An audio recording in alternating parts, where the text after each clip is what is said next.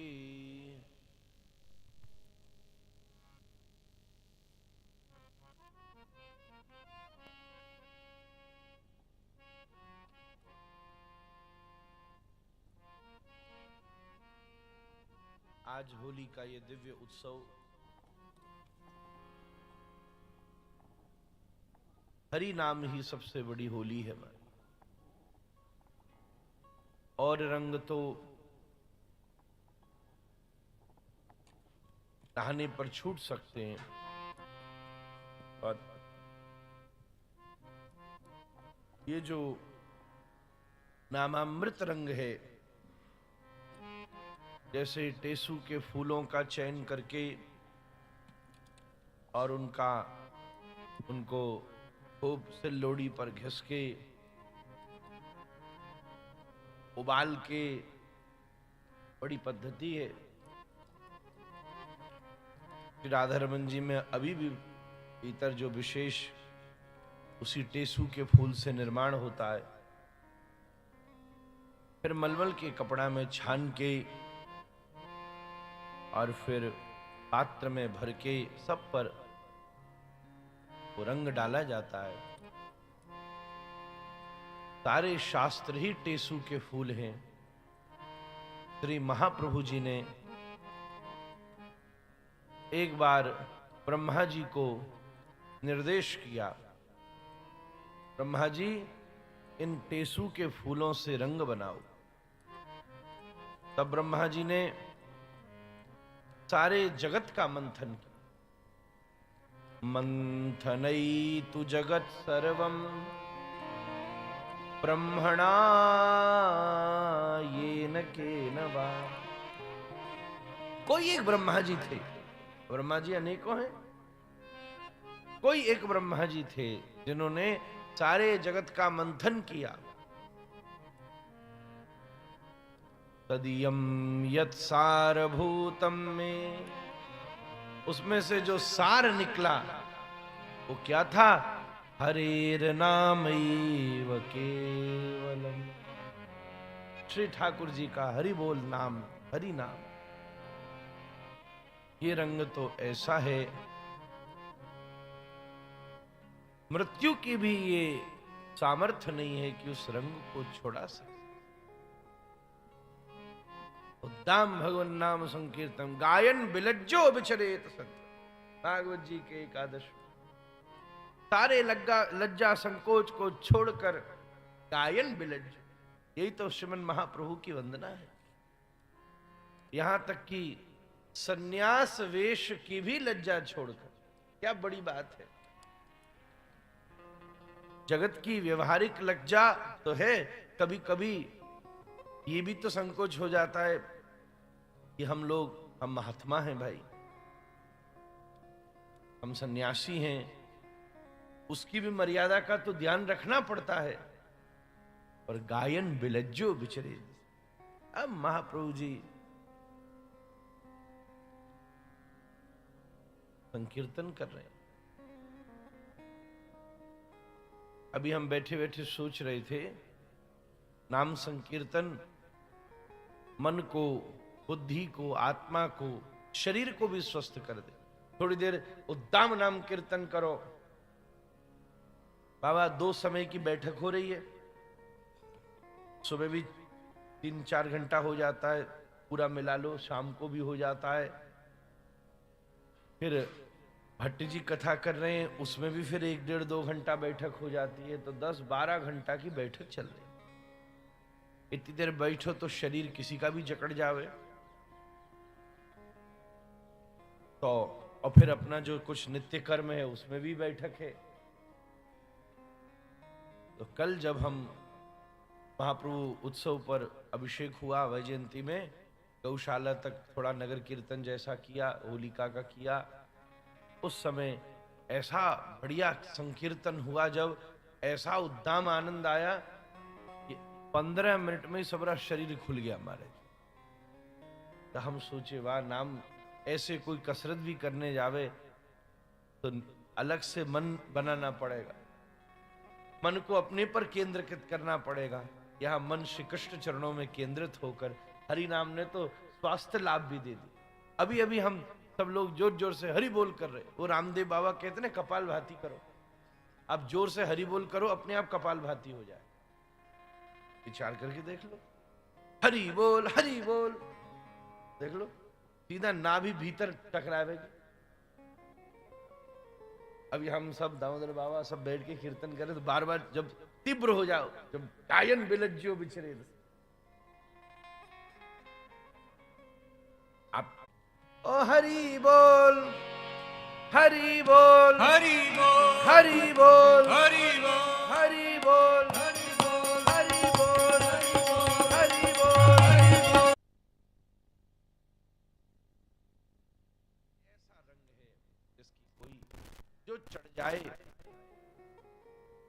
तो फिर कोई उसे नहीं उतार सकता, ये काम का नहीं रहता। जब अजामिल के ऊपर कृपा हुई तब यमराज जी स्वयं अपने दूतों को यही बात कह रहे। अभी जो हम आपसे इतनी देर से निवेदन कर रहे थे, यमदूत गए,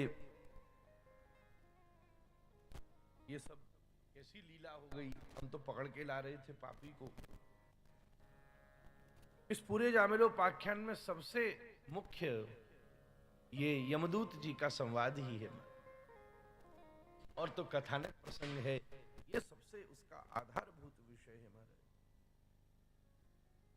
उन्होंने कहा हमें तो ऐसा लगता था अतस्त्वामेको भूतानाम सुरेश्वराणाम अधीश्वर।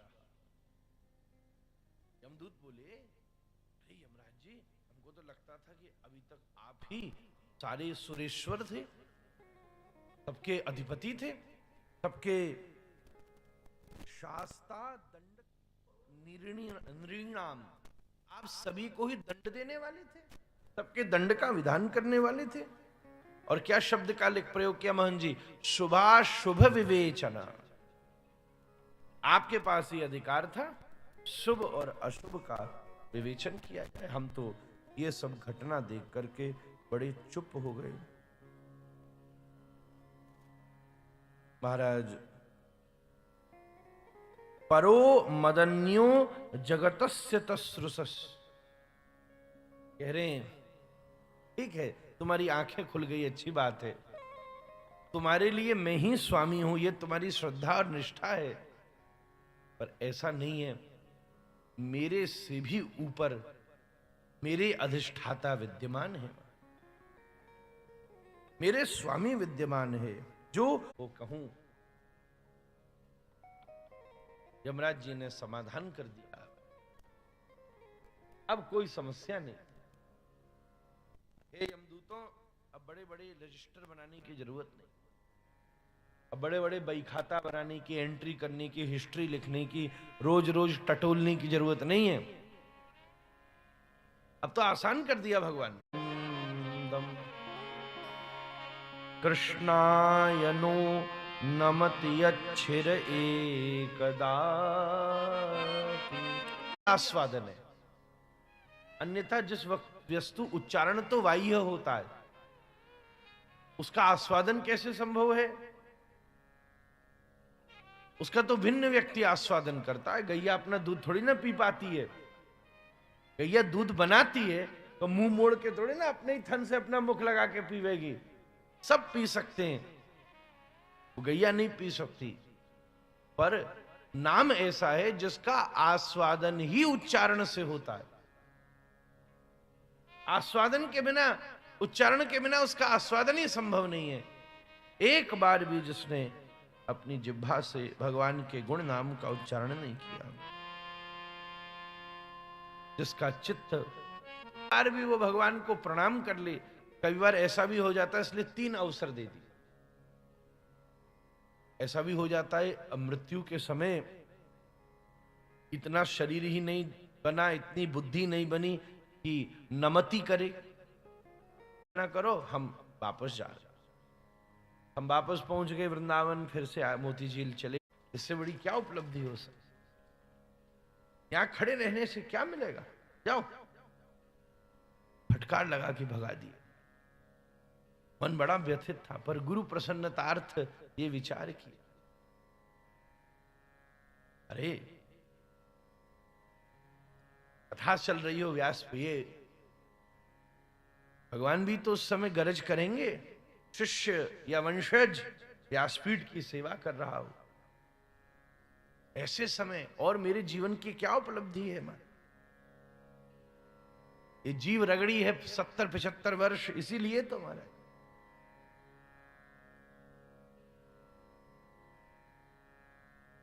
मेरी तो स्वयं इच्छा थी कि प्राण निकले तो व्यासपीठ पे ही निकल जा। मैं कोई नहीं, तू जा। मैं अगले दिन सवेरे सवेरे फिर निकला और कुछ ऐसी सी भूमिका बनी, मैं वो उसका उच्चारण, मोहन जी आज आप क्योंकि घर के बड़े हैं, मैं आपके प्रति वो भाव रखा है बचपन से, जब आप होली में आते, पहली बार कह रहा हूं, उसका उच्चारण, उसकी ध्वनि मैं अपने जीवन के अंतिम समय तक नहीं भूल सकता। जब बिल्कुल महाराज श्री अपनी अंतिम लीला कर रहे थे, मैं तो यहां था नहीं, वहीं था उस क्षण, फिर आ गया उस क्षण, तो मां ने फोन मिला के मुझे दिया, तो मैंने 2-4 श्लोक उनको, बड़ी प्रसन्नता होती थी जब कभी कोई अस्वस्थ रहते थे तो मेरी ड्यूटी थी, मैं रोज जाके कोई ना कोई भागवत जी के श्लोक स्तोत्र सुनाता था। कहते थे ये मेरी असली दवाई दे रहा है। उस समय बिल्कुल, चूंकि बिल्कुल सिर के पास मां ने फोन धर दिया था, महाराज जी बड़े मौन भाव में थे, बिल्कुल अंतिम क्षण में वो मेरे कान में अभी आवाज गूंजती, मैं तो कहूंगा वही मेरी असली दीक्षा थी। उस समय महाराज श्री के मुख से 3 बार प्रकट हुए, बिल्कुल स्पष्ट। मैंने और कोई इतना नहीं सुन पाया, आसपास सब हतप्रभ थे, दौड़ भागी कर रहे थे, कीर्तन तो चल रहा था, कीर्तन की भी ध्वनि थी, कोई भगवान नाम कर रहा था, कुछ जो आसपास आश्रम के लोग थे, क्योंकि बिल्कुल पास राधा रमण, राधा राधा, बिल्कुल गंभीरता उनके मुख से निकले ये 3 नामोच्चार, उसके बाद मौन, और फिर आप आसपास खड़े हुए जो वैष्णवों का विरह भाव था उससे मैं प्रतीत कर गया। मेरे जीवन का उस बिंदु ऐसा अनुभव है मुझे कि वो मेरे जीवन की सबसे सर्वोत्तम उपलब्धि, असली धन है मारे, गुरु कृपा का असली कृपा कटाक्ष है। और महन जी कोई पढ़ाई फढ़ाई नहीं है मेरी, कुछ नहीं, केवल मस्ती करिए, माथा फोरी करिए, कुछ नहीं किया। और वो 3 बार जो राधा रमण नाम उनसे सुना, उसने ऐसी ऊर्जा, ऐसा आनंद, ऐसी उपलब्धि, ऐसी उनकी अनुभूति दी कि फिर कहीं बिठा दो, गरजने में कोई संकोच नहीं होता है महाराज। मैं सत्य कहूं, ऐसी प्रतीति होती है कि श्री गुरुदेव स्वयं आकर के विषय वस्तु प्रदान कर देते हैं, उनकी महती कृपा। और यही जीवन भर किए गए वैष्णव, जीवन भर किए गए भजन का परम प्रसाद है। विद्यार्थी साल भर पढ़ता है, एग्जाम में अगर परीक्षा में लिख न सके तो व्यर्थ हो जाएगा। अंत काले च मामे, गीता में श्री कृष्ण ने ये सारी योजना उस एक क्षण मात्र के लिए है जब मुख से श्री कृष्ण नाम। मेरा भजन इतना सही है महन जी, जो मैंने उस दिन गुरु मुख से वो 3 बार राधा रमण सुना था, मैं बैठा बैठा अपने भजन में उस उच्चारण से अपना सुर मिलाता रहता, उस ध्वनि से अपनी भावना जोड़ता रहता हूं। ऐसी नाम की ऊर्जा, ऐसे नाम का प्रभाव इस अबोध बालक ने अपने जीवन में इससे पूर्व कभी अनुभव नहीं। ये मैं तुलना करना अनुचित है, फिर भी दृष्टांत के लिए मैं मात्र ये बात कह रहा हूं। जैसे श्रीमन महाप्रभु जब मधुसूदन भगवान के चरणारविंदों का दर्शन करते हैं, तब उनके हृदय में प्रथम बार भावोद्रेक की अनुभूति होती। ये वही कीकट क्षेत्र है, वही गया है। इस दृष्टि से विचार किया जाए तो श्रीमन महाप्रभु का भी प्रथम महाभाव का प्रकाश श्री वृंदावन दास ठाकुर जो श्री चैतन्य भागवत में निवेदन कर रहे हैं, उन चरणारविंदों का ही दर्शन करके हुआ। मैं तुलना नहीं कर रहा, दृष्टांत से ये बात कह रहा हूं। इस बालक के पास जो भी शास्त्रीय भगवदीय भागवदीय यत किंचित तृण मात्र जो भी है, वो उस दिन श्री गुरुदेव के मुख से सुने हुए श्री राधारमण नाम का ही परम प्रसाद है। बिल्कुल स्पष्ट खबर। हालांकि ऐसी आज्ञा है, अपने भजन को गौण गुप्त रखना चाहिए, वो तभी बचा रहता है। अपने स्ववर्ग जातीय स्वजातीय वैष्णवों में, अपने घर के बड़ों के मध्य, और स्वतः मन में ऐसी बात आ गई, नहीं तो मुझे कोई योजना नहीं थी। संभवतः आपका जो उनके प्रति स्नेह था, वात्सल्य था, अनुराग था, निष्ठा थी, तद्वद प्रसाद ने ही श्री गुरुदेव ने इस बिंदु को यहां उद्घाटन करने की भूमिका बना दी। भगवान नाम की वो सामर्थ्य, अब सब समाधान हो जाएगा। कोई हिसाब करने की जरूरत नहीं है, बही खाता बनाने की जरूरत नहीं है। अब तो बस यमराज, यमदूत, विष्णुदूत सब खड़े होते हैं। अगर जगत का स्मरण रहा तो यमदूत बांध के ले जाएंगे, और श्री कृष्ण का स्मरण रहा तो विष्णुदूत भी प्रणाम करें।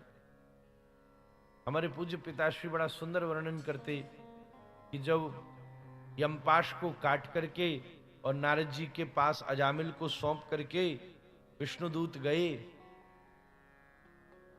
तो बेटा जब गलती करता है तो बाप के पास कभी नहीं जाता, मैया के पास जाता है।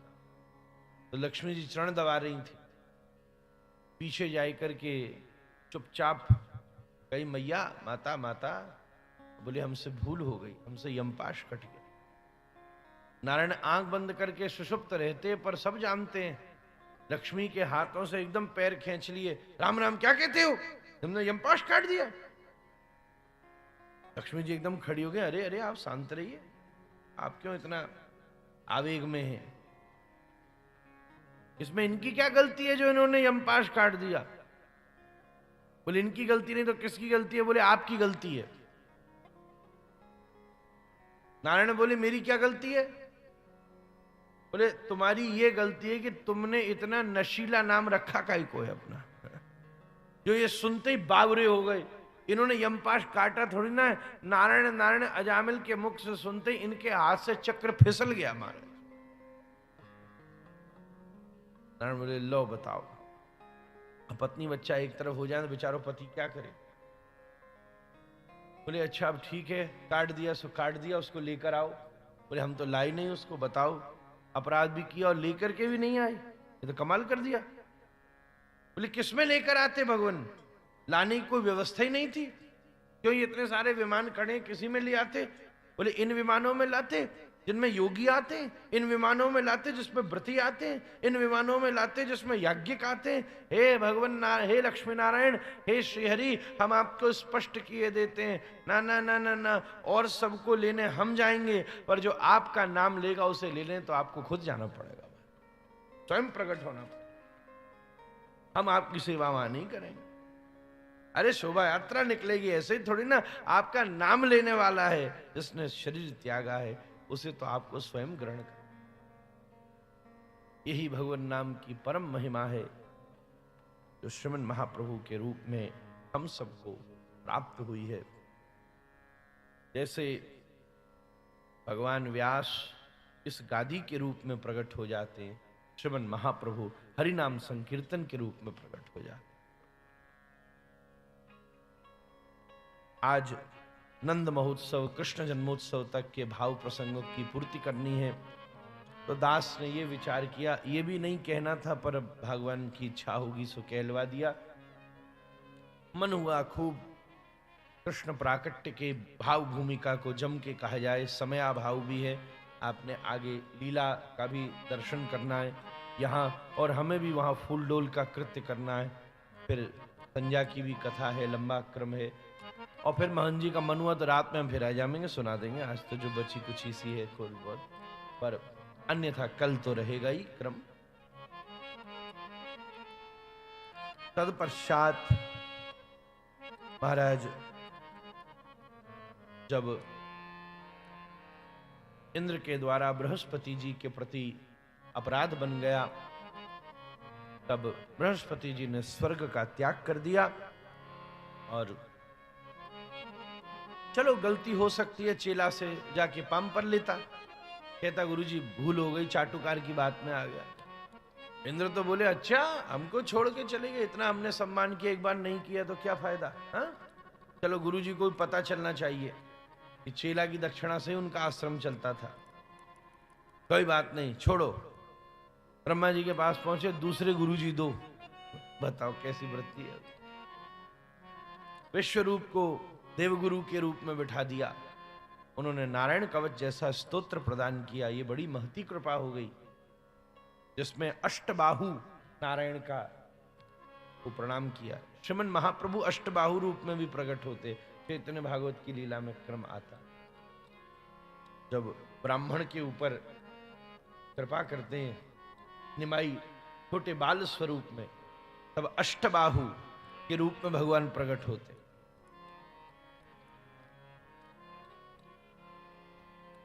यहां इस श्लोक में उस स्वरूप का भी चिंतन है। ओम हरिर्विदध्यान मम सर्व रक्षाम न्यस्त्यांग्रि पदम पतगेन्द्र पृष्ठे दरारि चरमासिकदेशु चाप पाषाण दधानुष्ट गुणोष्टबाहु। अष्टगुण और अष्टबाहु युक्त भगवान जब असुरों को पोषित करने वाली आहुति दे दी विश्वरूप ने, तो क्षुब्ध होकर इंद्र ने मस्तकोच्छेदन कर दिया।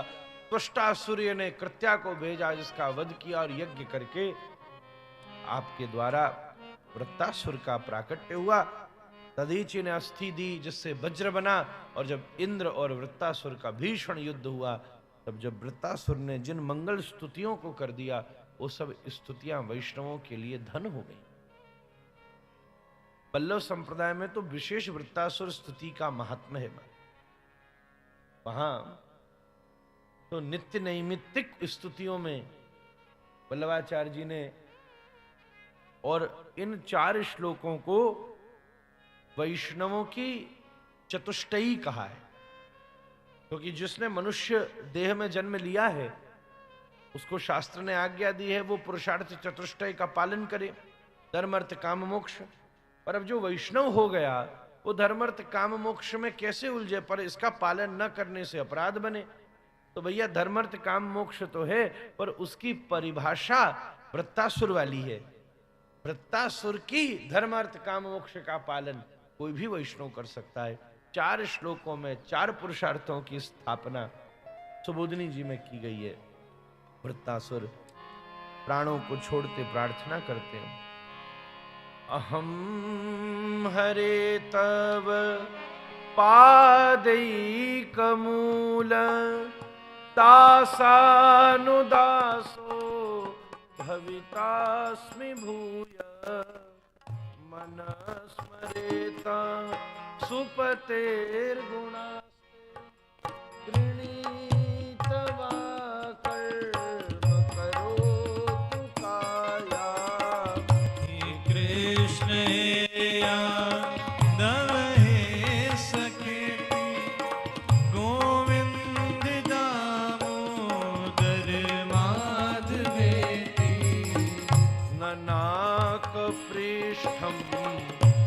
च पारमेष्ठम् न सार्वभौमम् न रसाधिपत्यम् न योगसिद्धि न पुनर्भवम् वा समञ्जसत्वा विरहय्यकांक्षे कृष्ण हे दम हे सखी गोविंद दामोदर माधवेति अजात पक्षा इव मातरं खगां स्तन्यं यथावत्सतराक्षुदार्था प्रियं प्रियेव व्युषितं विषण्णा मनोरविन्दाक्षदीक्षते त्वाम् कृष्ण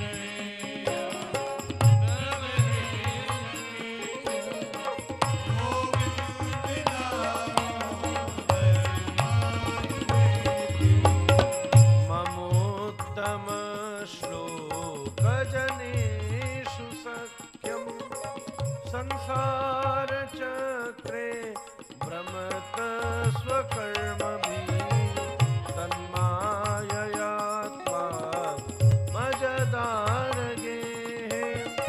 स्वसक्तचित्तस्य ननाथ भूयात्।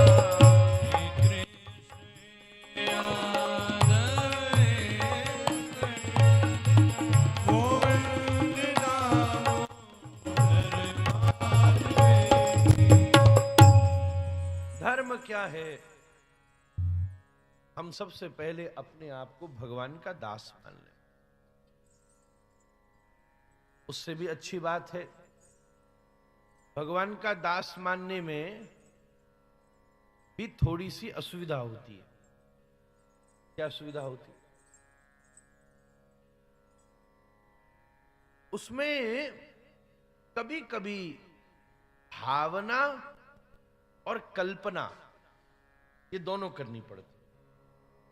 हम तो सीधे कृष्ण दास है, और जो दास है उसका प्रथम धर्म है सेवा करना। अभी इतनी पात्रता तो है नहीं कि भगवान प्रत्यक्ष प्रकट हो जाए। सेवा की कैसे जावे, बड़ी कठिनाई होती है। तो भावना बनी है, पर उसमें कल्पना भी जोड़ सकते हो। भावना और कल्पना भी कई आसपास की ही चीज है, पर उससे ज्यादा सुविधा है दासानुदासो। एक काम करो, जो भगवत दास जन संत जन है, आप अपने आप को उनका दास स्वीकार कर लो, तो कल्पना नहीं रहती। कृष्ण दास की सेवा करने में बड़ी सहजता है। संत की सेवा करो तो प्रत्यक्ष है संत, उसकी सेवा करो और वो भगवत सेवा करेगा तो और परिष्कृत रूप से। जैसे ग्वाला गैया का दूध गौशाला से लाता है, तुम सीधा पियोगे तो उसमें विकार भी आ सकते हैं, पर जैसे मैया उस दूध को उबाल देती है, बढ़िया उसको सिद्ध कर देती है, फिर पीने को देती है, ऐसे ही भगवत रस में भी जो तुम्हारी पात्रता का विचार करके संत के माध्यम से उसका आस्वादन हो सकता है, सबसे बड़ा धर्म यही है। संत आश्रय को स्वीकार कर लिया जाए। ननाक पृष्ठम न च पारमेष्ठम। धर्म अर्थ काम मोक्ष, चार पुरुषार्थों की व्याख्या हो रही है। हे प्रभु समंजसत्वा विरहीय कांक्षे,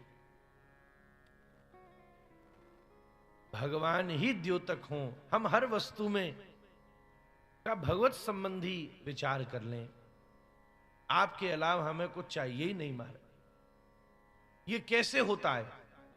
कोई कहे आपके अलावा, भगवान के अलावा कोई चाहिए ही नहीं, इसका अर्थ क्या है? प्रत्येक क्रिया में भगवत स्मरण हो, भगवत प्रसाद स्वीकार हो। कोई ये दुपट्टा भी मिले, जब यहां संतजन आप सब देखते हो पूजन करते हैं, तो माला को भी एक बार स्पर्श कराते। अभी तो माला थी और माला हमको पहनाई जाए तो इस पर पहनाने वाले और पहनने वाले के भाव में अंतर हो जाएगा। पहनाने वाला कहेगा कि हम आपका सम्मान कर रहे हैं, और उस पहनने वाला भी कहेगा भाई हमारा सम्मान हो रहा है, अभिमान आ जाएगा। और यही अगर ठाकुर जी को एक बार स्पर्श ही तो कराना है और दोनों इस दोष से मुक्त हो जाएंगे। पहनाने वाला भगवान को पहनाने आया और फिर प्रसाद तो भैया हम क्या दे रहे हैं, जो ऊपर बैठे उनको प्रसाद दे रहे हैं, और स्वयं हम भी किस भाव से स्वीकार करेंगे कि श्री राधा रमण जी का प्रसाद हमारे को प्राप्त हो रहा। तो दोनों क्रियाओं में भगवत सन्निधि बन गई। इतनी सी बात ने भजन करा दी। यही है समंजसत्वा, आपके अलावा कुछ नहीं चाहिए। बचपन में हम पिताश्री को देखते थे तो ये अभ्यास उन्होंने करा दिया। कोई नई वस्तु आ जाती थी, कोई दुपट्टा कुर्ता कपड़ा भी आ जाता था, महन जी माला भी आ गई, कोई कोई और फोन फून जैसी भी कोई वस्तु प्रयोग की आ गई, कोई भेंट दक्षिणा भी आ गई, तो पूज्य कमरा में राधा रमण जी का एक चित्र है हमारे पिताजी, तो उनकी एक बड़ी अद्भुत आदत थी कि वो तुरंत वस्तु कोई भी वैष्णव, कोई भक्त, कोई शिष्य दे जाए तो तुरंत उसका प्रयोग नहीं करते थे। सबसे पहले चित्रपट के चरणों में छुआ मात्र दे, अब प्रसाद है। वो इत्र भी आ जाए तो हल्का सा वही चरणों में लगा, अब प्रसाद है। अभी भगवत संबंधी वस्तु, अब ये किसकी है? राधा रमण जी की है, और हम राधा रमण जी के लिए संभाल के रख रहे हैं। यही क्रिया सेवा अधिकारी को 24 घंटे सेवा में रखती है। इतना सही भाव हो जाए। तीसरी बात कही, 3 दृष्टांत दिए हैं, एक पक्षी का, एक ग्वाले का और एक प्रिया का, एक बछड़े का, एक प्रिया का, क्योंकि रति भी 3 प्रकार की कही है, सामान्य रति, समंजसा रति और समर्था रति। भगवान के चरणों में स्वाभाविक रति हो। और अंतिम श्लोक में कहा, बार बार हम जन्म भी लें कोई चिंता नहीं, सबसे बड़ी मुक्ति यही है कि जब जन्म मिले किसी वैष्णव के सानिध्य में मिले, संत संग में। समय का अभाव है, श्री वृत्तासुर जी के ऊपर भगवत कृपा का परम परिवर्षण हुआ। इनके पूर्व जन्म आदियों की चर्चा श्री चित्रकेतु के कथा प्रसंग का श्रीमद् भागवत में निरूपण किया गया है। आगे 7वें स्कंद में प्रहलाद जी की मंगल कथा का संवाद प्रकट हुआ है, नारद युधिष्ठिर संवाद के मध्य में, जहां श्री भक्त परम भागवत श्री प्रहलाद जी माता कयाधु के गर्भ में नारद जी की कृपा से सत्संग का लाभ ले लेते और स्वाभाविक कृष्ण रति को प्राप्त कर लेते। हिरण्यकश्यपु अनेकों मारने के प्रयास करता है और अंत में जब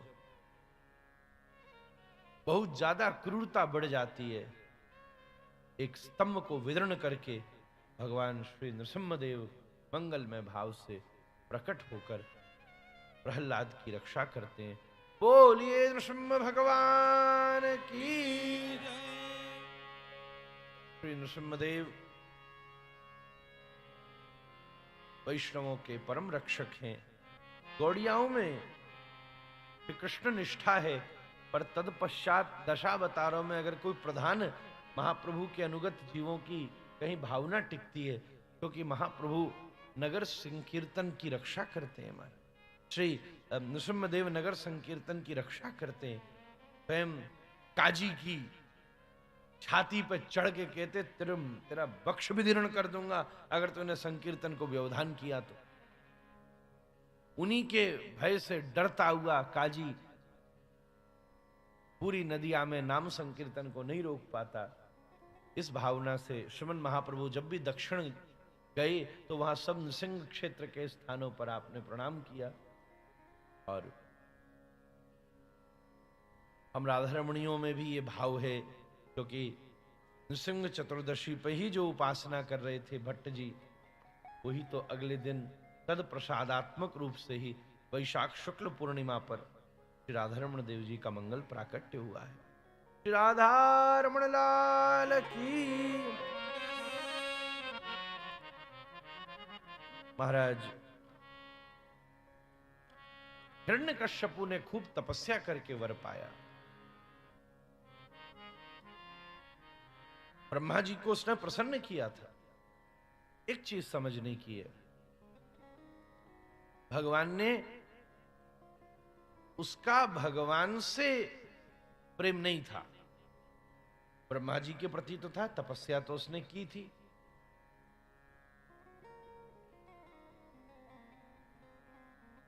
यदा देवेषु विप्रेषु गोषु और साधुषु, यहां प्रसंग आया, भगवान स्वयं देवताओं को बोले, देवेषु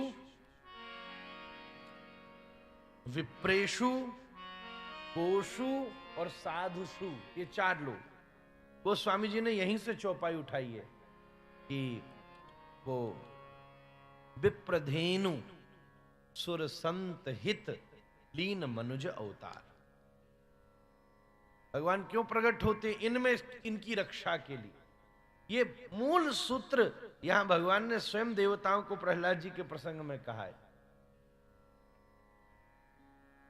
ऐसा नहीं है कि हिरण्यकश्यपु तपस्या नहीं करता, कितनी शास्त्र जानता है। अपनी बहू, अपनी मतलब भैया की पत्नी ऋषभानु को और अपनी माता दिति को क्या उपदेश करता है सांख्य का, जिससे उनका शोक समाप्त हो जाए। तो क्या हम यहां ये सोचेंगे कि भैया भगवान से द्रोह? भगवान से तो हिरण्यकश्यपु बहुत पहले से द्रोह करता था नारायण से। कितना भी कोई द्रोह कर ले, नारायण को उसके प्रति तो समभाव है, तेरी मर्जी तू द्रोह करे। श्री हरि कुछ नहीं बोले, ठाकुर जी कुछ नहीं बोले, तू द्रोह खूब लड़ द्रोह कर। पर जब भगवान ने ये देखा कि इसने भक्त को तंग किया, महाराज, यदा देवेषु विप्रेषु गोषु साधुषु भक्तासु, साधु को तंग करे, विप्र को तंग करे, ब्राह्मण को तंग करे, महाराज गैया को, यज्ञेषु भक्तेषु, तो फिर ठाकुर जी पर इनमें भी भक्त को कोई करे, नमे भक्त्या प्रणश्यति, भगवान ने वचन लिया है, तो ठाकुर जी अधीर हो जाते हैं।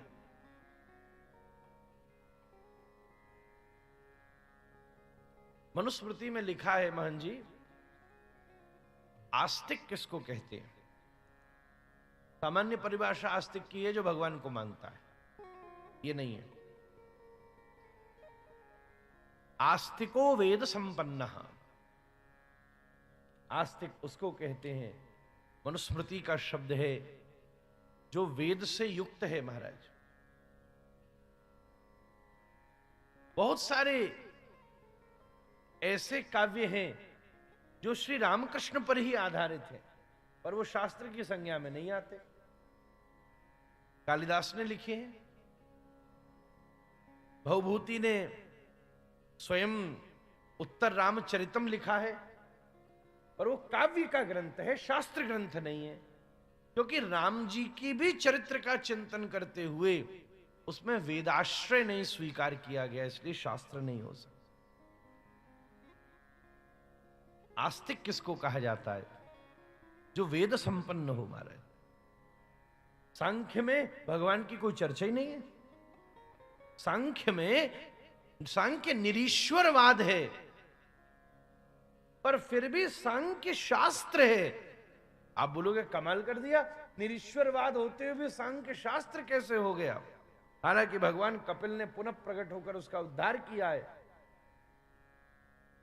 उसको आस्तिक, उसको सात्विक बनाया है, इसलिए बनाया है। सांख्य वैशेषिक दर्शन में ईश्वरीय चर्चा नहीं है, विशेष कौन है? ज्ञान, ज्ञेय और ज्ञाता, ये तीन तत्व हैं। जब ज्ञान और ज्ञेय दोनों, जब ज्ञेय और ज्ञाता दोनों मिलकर ज्ञान बीच में से निवृत्त हो जाता है, ज्ञान दिया की तरह, दामोदर बाबा, दिया में बड़ा गुण होता है कि वो बाहर का अंधेरा तो गायब करता ही करता है, दिया पर खुद भी गायब हो जाता है। ज्ञान ऐसा ही होता है, दिया खुद भी तो जलता है। तो ज्ञान अज्ञान का नाशक करके स्वयं भी अंतर्ध्यान हो जाता है, तब ज्ञाता और ज्ञेय एक हो जाता है। मैं भगवत संदर्भ के तत्व का निरूपण कर रहा हूं, श्री जीव गोस्वामी पाद छठ संदर्भों में भगवत दर्शन वो भी समाप्त हो। और इन दोनों में भी जो तत्व विशेष है वो ही वैशेषिक दर्शन का वास्तविक स्वरूप है। श्री जीव गोस्वामी पाद ने उसका उद्धार किया।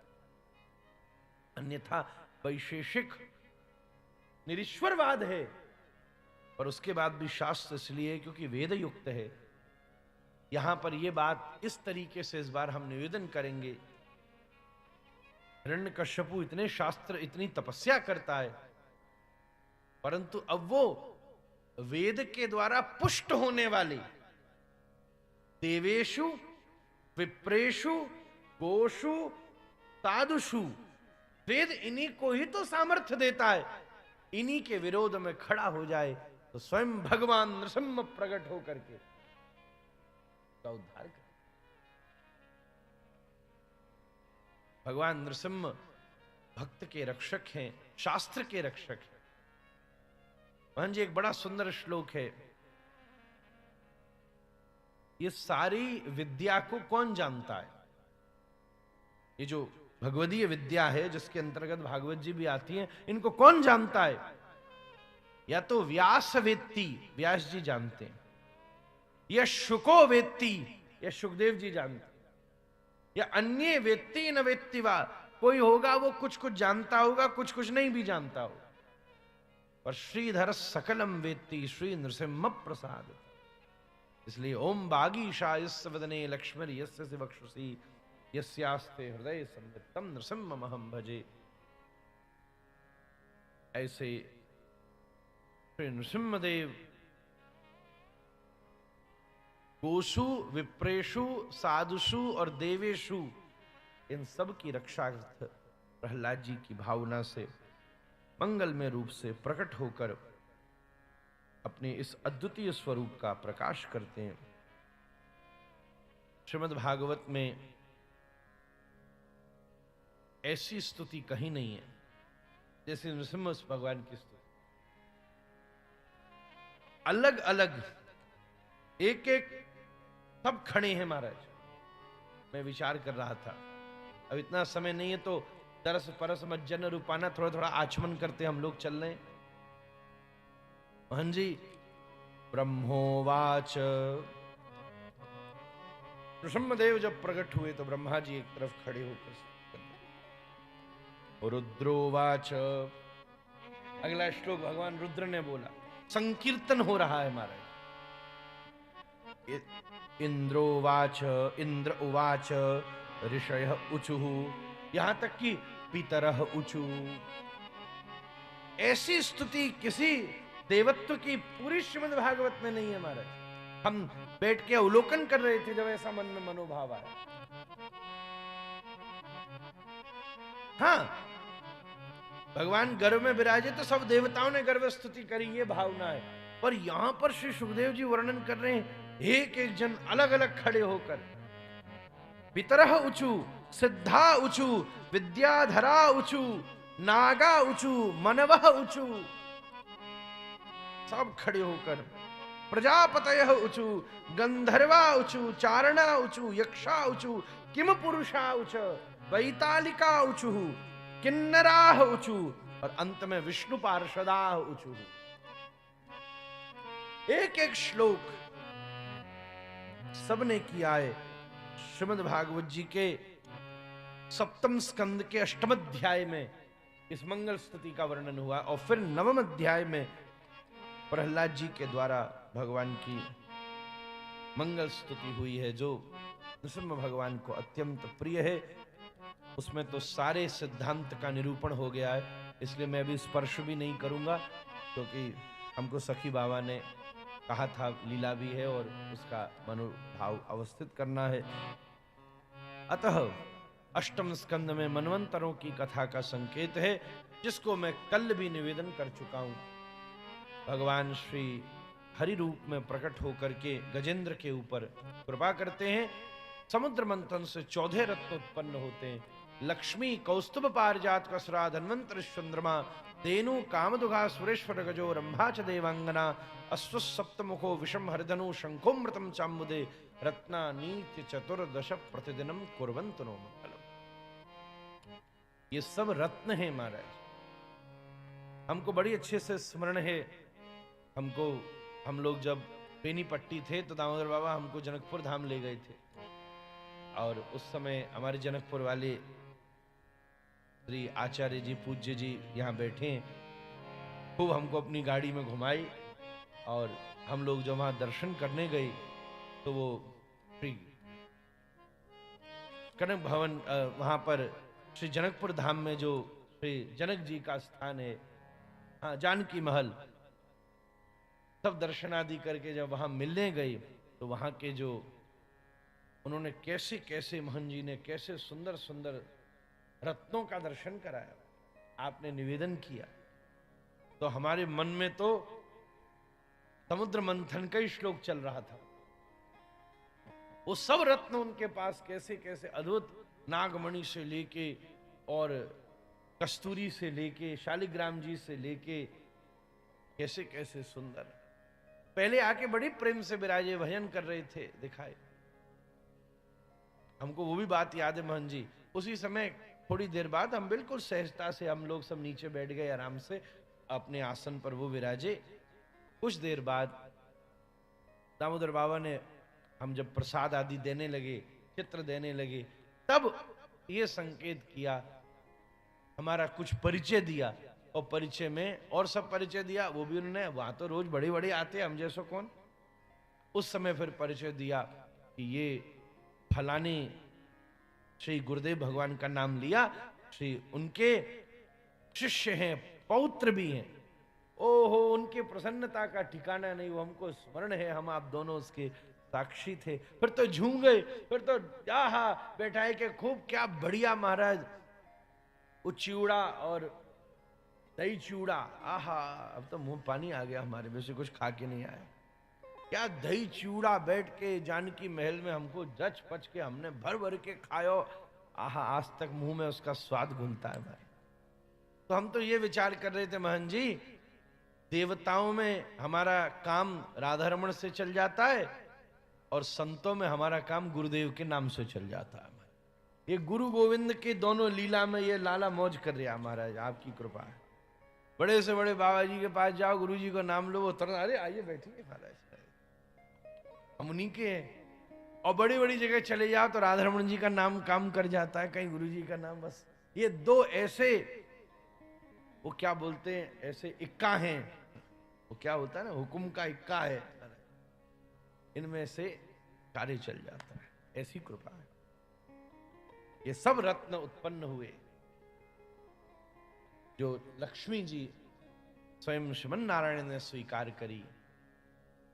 शंख उत्पन्न हुए, अश्व उत्पन्न हुए, बाद में धन्वंतरी अमृत कलश लेकर प्रकट हो गए, जैसे दैत्यों ने अप्रत किया, भगवान मोहिनी ने अवतार धारण करके उसको वितरण कर दिया।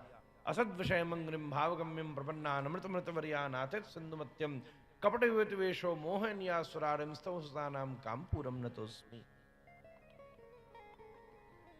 भगवान ने वामन अवतार लेकर बाद में बलि से 3 पग भूमि मांग ली। अब ये सब प्रसंग विस्तार थे तो लंबे हो जाएंगे, एक एक श्लोक में मैं कहता चल रहा हूं। स्वस्ति स्वागत मर्त्य हम बद विभो किम देयताम मेदनी। वामन आए बाबा, स्वस्ति स्वस्ति, बलि बोले स्वागत स्वागत, मर्त्य हम बद विभो किम देयताम, मैं तुम्हें क्या प्रदान करूं हे विभो, बताएं। बोले मेदिनी पृथ्वी दे दे, कामात्रा कितनी चाहिए, मम विक्रमत्रयमिदम, मेरे चरणों के बराबर 3 पग भूमि दे दे। बोले दत्तम, बोले दी, बोले गृहीतम मया, मैंने ली। शुक्राचार्य जी उसी समय बोले मां देहित तुष्णास्त किम हरिहरम, न देना न देना। तो बलि बोले पात्रम किम अस्मात् परम, जगत को देने वाला आज भिक्षा लेने आया, ऐसा पात्र कहां। एवं च बलिभर्चनो मखमुखे, इस प्रकार मख में, मख कहते यज्ञ को, यज्ञशाला में, बलि की यज्ञशाला में पूजित हुए भगवान वामन को हम सब प्रणाम करते। पायात सनो वामन, अब इतना ही पर्याप्त है हमारे। अंतिम अध्याय में मत्स्य लीला का चिंतन हुआ, जिसमें सत्यव्रत ने शास्त्र की रक्षा की। मोहन जी, जो सत्यव्रत है वही शास्त्र को बचा सकता, जो स्वार्थ व्रत है वो नहीं बचा सकता। स्वार्थ भी और भरत भी हो, जो स्वार्थी है वो कथा में से भी, शास्त्र में से भी अपने स्वार्थ का निरूपण करता है। किसी को आश्रम बनाना होगा, पूरी भागवत जी के हर श्लोक में यही अर्थ लगाएगा। किसी ब्राह्मण के आश्रम में कमरा बनाने से स्वर्ग की प्राप्ति होती है, वही अर्थ लगाएगा। इसके वास्तविक तात्पर्यार्थ का उद्घाटन ही नहीं करेगा महाराज। जो जिसका स्वार्थ हो वो वैसे ही इसमें निरूपित करता है। शास्त्र भी ताली दे दे के हंसते हैं। भागवत जी का वास्तविक तत्वार्थ तो श्री कृष्ण चरणों की पराभक्ति है महाराज। यथा हरौ भगवती भक्तिर्नृणाम भविष्यति, नारद जी ने ये संकल्प कराया है महाराज, भाई भक्तिर्नृणाम भविष्यति, इस शास्त्र के द्वारा भक्ति की स्थापना होनी चाहिए। सर्वात्मन निखिलाधारे इति संकल्प। अतः नवम स्कंद में दो वंशों की चर्चा हुई है, सूर्यवंश और चंद्रवंश। जिस सूर्यवंश में बड़े बड़े प्रतापी राजा हुए, ऐसे ऐसे राजा हुए हैं जिन एक एक राजा के ऊपर रामायण जैसा ग्रंथ लिखा जा सकता है। क्या हरिश्चंद्र कोई छोटे हैं, शिवी कोई कम है? जिन भगीरथ की कृपा से आज हम सबको दिव्य भागीरथी प्राप्त होती है। सगर जो गर के साथ प्रकट हो गए, जिनको इंद्र ने धारण कर लिया, ऐसे मानधाता प्रकट हुए महाराज। कौन कोयम धाता, कौन धारण करेगा? तो इंद्र ने अपनी उंगली मुख में डाल दी, नहीं ले इससे दूध पी, माम धाता, तो नाम पड़ गया माम धाता महाराज। खट्वांग जैसे जिन्होंने देवासुर संग्राम में सहयोग किया और अंतिम समय में भी एक क्षण कृष्ण नाम लेके भगवत धाम की प्राप्ति। दीर्घवायु अज, और इसी क्रम में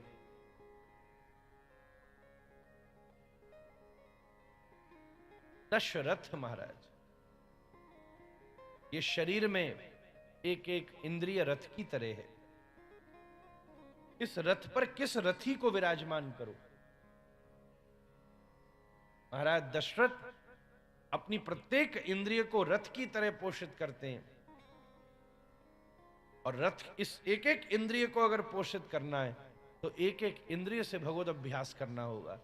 हरि हरि नाम उचारिए, हरियश सुनिए कान, हरि को मस्तक नाइये, हरि हैं सकल गुण के निधान, हाथन हरि के कर्म कर, पायन परिक्रमा दीजे, और नयन निरख श्री जगन्नाथ आत्मसमर्पण कीजिए। ऐसे महाराज दशरथ के यहाँ गुरुवर थे त्यक्त राज्यो विचरदनुमनम पद्मपद्भ्याम प्रियाया, पाणिस्पर्शा क्षमाभ्याम मृतपथरुजो यो हरिन्द्रानुजाभ्याम, वैरूप्या सुरपणख्या प्रिय विरह रुषारोपित भ्रूभृजम्भ, त्रस्ताब्धिर्बद्ध सेतु खलदबदहन कौशलेन्द्रोवतान। एक ही श्लोक में सुखदेव जी ने सारे रामायण के अंश को स्पर्श कर लिया। गुरुवर्थे शब्द में ही सारे बालकांड का प्रसंग हो जाता है। एक ही शब्द, ऐसे अर्थ लगाए हैं।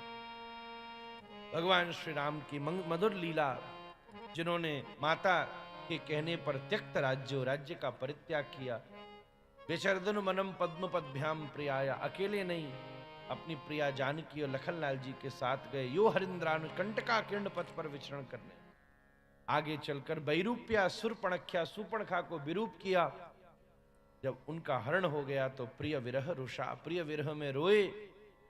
और त्रस्ताब्धिर्बद्ध सेतु, सेतु का जातो गत पितृगृहात् ब्रजमेधितार्थो, हत्वा रिपुन् सुतसतानि कृतोरुदार, उत्पाद्य तेषु पुरुष कृतभिः समीजे, आत्मानमात्मनिगमं प्रथयञ्जनेषु, पृथिव्या सवै गुरुवरं क्षपयन् कुरूण, मन्तः समुत्कलिना युधिभूपचम्ब, दृष्टा विदूय विजये जयमुद्विघोष्य प्रोच्चुद्धवाय च परं समगात् स्वधाम।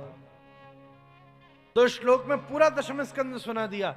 एकदम सुखदेव जी ठटक के बोले, ओहो नहीं नहीं नहीं, ये क्या हुआ? हे प्रभु ऐसा मत करिए। कथितो वंश विस्तारो भवता सोम सूर्ययोः राज्ञां शोभय वंशानां चरितम परमाद्भुतम। इसी को तो सुनने के लिए मैं 4 दिन से आसन जमा के बैठा था। वंश विस्तारो, विस्तार से कहिए। सोम सूर्ययोः, सोम वंश में जिस सूर्य का उदय हुआ है, ये भी अभाव है। सोम वंश के सूर्य हमारे श्री राधा रमण जी हैं, श्री लाल जी हैं। सोम सूर्ययोः, इसमें विद्वानों ने अपने अपने भाव कहे, टीकाकारों ने अपने अपने भाव कहे। एक और बात है, सोम सूर्ययोः, सूर्यवंश राम जी का है, चंद्रवंश श्री कृष्ण का है। तो बाद में सूर्य कह दिया कि चंद्रवंश के, सूर्यवंश के विषय में तो मैं सुन चुका हूं, और सुना ही होगा क्योंकि वो कथा त्रेता की है। तो उस समय राजाओं को राम जी का ही तो चरित्र सुनाया जाता था, सूर्यवंश ही तो सुनाया जाता था, तभी वो राजधर्म का अच्छी तरह पालन करते थे। जैसे हम अपने घर के लोगों को अपने बड़ों का चरित्र सुनाते। पर मैं उनके विषय में ज्यादा उत्सुक हूं जिनको मैंने अपने मां के गर्भ में जिनका दर्शन किया था, उनका चरित्र सुनाए। हमारे गुरु महाराज इस श्लोक को बोल के झूम जाते थे। निवृत्त तर्षैरुपगीयमानात् भवौ सदा क्षोत्र मनोभिरामात् कौत्तम श्लोक गुणानुवादात् पुमान विरज्येत बिना पशुघ्नात्। ऐसे दिव्य कृष्ण चरित्र। और एक और बात आई, सोम सूर्ययोः, सोम सूर्ययोः। श्री कृष्ण का वंश चंद्रवंश है, वो चंद्रमा के परिवार के। वृषभान जी सूर्यवंशी हैं महाराज, वृषभान जी सूर्यवंशी हैं। इसलिए कृष्ण की कथा तो सुनाओ सो सुनाओ। अगर मुझे पता है गुरुदेव आपको उचित लगे तो थोड़ी सी प्रिया जी की भी कथा सुना, वृषभान जी की कथा भी जरूर सुनाना। वो जो ब्रज का परिकर है उसको, क्योंकि परीक्षित ने तो हैं वो पांडव के क्षेत्र के, अब गर्भ में दर्शन किए हैं, और जब वहां की जैसे ही प्रकट हुए तो राजा बन गए हैं। अब राजा बने हैं तो सब वहां पर यही सुनने में आता है कि द्रौण्यस्त विप्लुष्ट मदम मदंगम संतान बीजम कुरु पांडवानाम जुगोप कुक्षिंगत आत्मचक्रे मातुस्मेय शरणम गताया। मेरी मैया जिनकी शरण में गई, इन्होंने महाभारत रूपी समुद्र को ऐसे पार कर लिया जैसे गाय से बने गड्ढे को गाय का बछड़ा पार कर ले, गाय के खुर से बने गड्ढे को। मैं तो ये जानना चाहता हूं, ये गोपी गीत का, ये भ्रमर गीत का, ये युगल गीत का, ये वेणु गीत का, ये प्रणय गीत के ये जो सुंदर सुंदर प्रसंग हैं, ये भी मत छोड़िएगा। सोम सूर्ययोः। महाराज भागवत जी में देखो, आप किसी से मिलने जाओ तो सदगृहस्थ अच्छे सभ्य परिवार में ऐसे थोड़ा ना दरवाजे पर खड़ी हुई बहू मिल जाएगी। महाराज व्यक्ति मिलेगा, फिर आप भीतर जाके बैठोगे, आपकी घर में सहजता हो गई, संबंध हो गया, बढ़िया हो गया, तब वो फिर आराम से सहज अपना सिर ढक करके शील की तरह आपके सामने आवेगी। ऐसे थोड़ा ना भागवत जी खोलती राधा रानी मिल जाएंगी महाराज, ये खोली ये लिखी है महाराज। सीधा तो स्पष्ट हो ही नहीं सकता, पहले भागवत जी का आश्रय लेना पड़ेगा, संबंध करना पड़ेगा, गुरु कृपा करनी पड़ेगी। हमारे राधा रमन जी में तो वैसे भी घूंघट डाली बैठी हैं प्रिया जी, आप देख लो पास में, तब जाकर के प्रिया जी अपने उद्घाटन करेंगी रस का। महाराज आप तो गुरुदेव सुनाइए कथा। सुखदेव जी ने कहा ठीक है राजन, तेरी बुद्धि नैष्ठिकी हो गई है। तब राजर्षि सत्तमः, मैं तुझे कथा, जा तू थोड़ी देर जल पिया, भोजन करा, मैं तुझे कथा सुनाऊंगा। सुखदेव जी कहते हैं तो परीक्षित जवाब देता है, प्रभु खूब खा पी पहन लिया पर मुझे तृप्ति नहीं मिली, पर जब से तुम्हारे मुख से कथा सुनी है मुझे परम तृप्ति और शांति का अनुभव हुआ है। पिबंतुम त्वन् मुखाम्भोजच्युतम हरि कथामृतम। तब वर्णन करते हैं, मथुरा के मंडल के अधिपति हैं महाराज उग्रसेन, बेटा है, टाइम पर चल गया मामला बाबा, महाराज बेटा है कंस, चचेरी बहन है देवकी, और देवकी जी का विवाह वसुदेव जी के साथ मंगल निश्चय हुआ। विदाई के क्रम में ऐसा तू घुंघरू बजा रहा हो, ऐसा लग रहा है कि नंदोत्सव में गोपियां तैयारी कर रही हैं महाराज, ऐसी हमारे कान में आवाज जा रही। तो महाराज कैसा अनंत भाव है। विदाई के समय आकाशवाणी हुई, कंस मारने को उद्यत हुआ, देवकी वसुदेव जी को छोड़ दिया और पिताजी को जेल में डालकर अस्थि प्राप्ति से विवाह कर लिया। कुछ दिन बाद पहला बालक हुआ, वसुदेव जी ले आए, इसने लाड करके भेज दिया। नारद जी ने आकर इसकी असलियत खोली, इसके स्वभाव का प्रकाश किया। 6 पुत्रों की हत्या कर दी। 7वें के रूप में संकर्षण देव पधारे, जो रोहिणी जी के गर्भ में स्थापित हो गए। भाद्र कृष्णाष्टमी का दिन उपस्थित हो गया। सब देवताओं ने हाथ जोड़कर गर्भस्तुति करी। सत्यव्रतम सत्य परम सत्यम सत्यस्य योनिम निहितम च सत्ये सत्यस्य सत्यम मृत सत्य नेत्रम सत्यात्मकम त्वम शरणम प्रपन्ना। हम सत्यात्मक भगवान की शरण लेते हैं, ऐसा आज्ञा करी। महाराज उसी समय देखा कि तमद्भुतम बालकमं भुजक्षणम चतुर्भुजम शंख गदायुधायुधम श्रीवत्स लक्ष्मम गलशोभि कौस्तुभम पीतांबरम सांद्रपयोग सौभगम। चतुर्भुज स्वयं भगवान प्रकट हो गए हैं। कहा मैं 10 वर्ष बाद तुम्हें मुक्त करूंगा, अभी तो मैं केवल यशोदा मैया के यहां मुझे छोड़ आना। महाराज एक सामान्य बच्चा कब पैदा होता है? जब मैया के उदर में दर्द होता है। पर भगवान कब प्रकट होते हैं? जब भक्त के हृदय में पीड़ा होती है। ठीक भाद्र कृष्णाष्टमी के रोहिणी नक्षत्र का 3य पद आया, उसी समय ये भारतवर्ष धन्य हो गया। बाल कृष्ण भगवान का प्राकट्य हो गया। बोलिए बाल कृष्ण भगवान की जय। योग माया जी ने सूप की व्यवस्था कर दी। हथकड़ी बेड़ियां खुल गई, पहरेदार सो गए और सूप के ऊपर विराजमान करके वसुदेव जी ले चले। जैसे ही महल के बाहर से कंस की कारागार आदि और उसके महल से बाहर निकले, आहा सारी प्रकृति चमत्कृत है महाराज। अष्टमी का चंद्रमा भी पूर्णिमा के चंद्रमा को पराजित कर रहा है। अष्टमी इसलिए क्योंकि अभी आधा प्रकाश हुआ है। श्री कृष्ण है ना, जब कृष्ण और राधा रानी दोनों साथ होती हैं तब पूर्णिमा आ जाती है। दोनों अकेले अकेले रहते तो अष्टमी अष्टमी ही रहती है। आप प्रकट हुए, कैसी वृंदावन की शोभा हो रही है, व्रज की शोभा हो रही है। श्री वसुदेव जी डलिया में उठा करके लिए चले जा रहे हैं। आगे से बड़े बड़े हिरण, काक, पिक, शुक, कपी, बड़ी बड़ी गोवंश देख करके चमत्कृत हो रहे हैं। गौ माता नंद बाबा की तरफ भागती चली आ रही हैं। बीच में वसुदेव जी आ रहे हैं। सामने आते ही एकदम से गोल आवर्त घूम जाती हैं। गोल गोल घूम घूम करके उचक उचक के उस डलिया में देखने का प्रयास करती हैं। ऐसा प्रतीत होता है कि प्रकृति ने परमेश्वर के स्वागत के लिए अपने सदपुत्रों को ही भेज दिया हो इन जीव जंतुओं के रूप में।